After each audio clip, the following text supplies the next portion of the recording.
Now, let's cross the border into Canada because while America is making it harder to enter, Canada is making it harder to stay permanently. For years, Canada was seen as the easier option.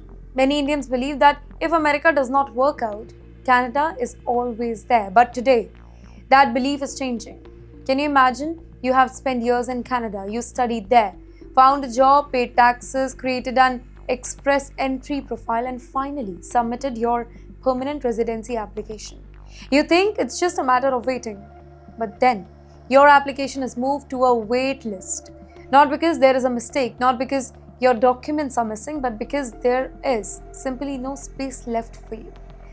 Ladies and gentlemen, Canada has introduced a formal wait list system for permanent residency applications. Under the new process, some applications continue through active processing, while others are officially placed on the wait list because annual immigration quotas have been reached. According to the government figures, roughly about 1/4 of pending economic PR applications are currently waitlisted. And here's the bigger problem. When your application is waitlisted, processing stops completely. Nobody can tell you exactly when it will restart. That creates a huge challenge, maybe because many applicants are living in Canada on temporary work permits. Their work permit may expire long before their PR application is finalized. And then comes the difficult choice. Should they apply for another work permit, move to a visitor status, find another employer, or leave Canada altogether? Well, for thousands of Indian workers, there are no longer hypothetical questions. These are real-life decisions.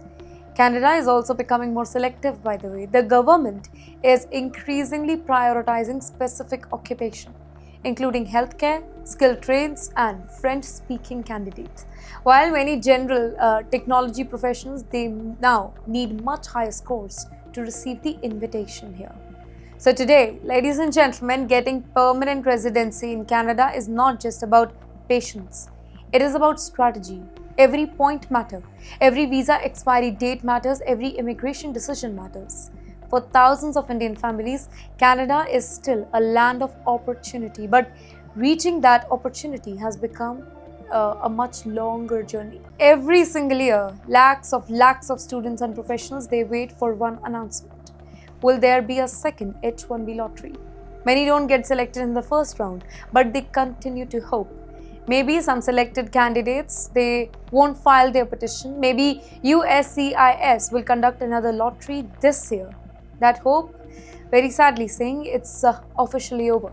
The US Citizenship and Immigration Services has officially confirmed that the H-1B cap for fiscal year 2027 has been completely filled. All available visa slots were taken during the initial selection process, and there will be no second lottery this year. Well, remaining registrations are being marked as not selected. Well, for thousands of Indian students, this announcement, it feels like a closed door.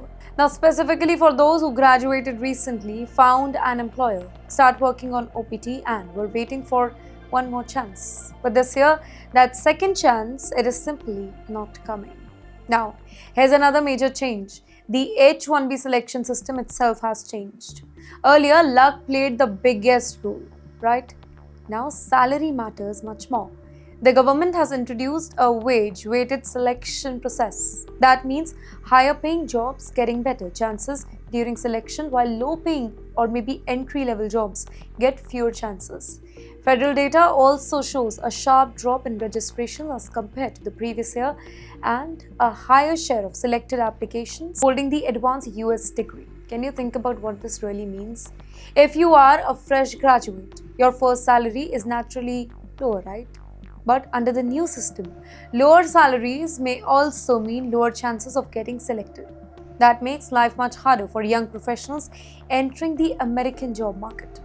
Now, many students are asking difficult questions. Should they continue waiting? Should they move to another country? Should they return to India? Some companies are already exploring alternatives though.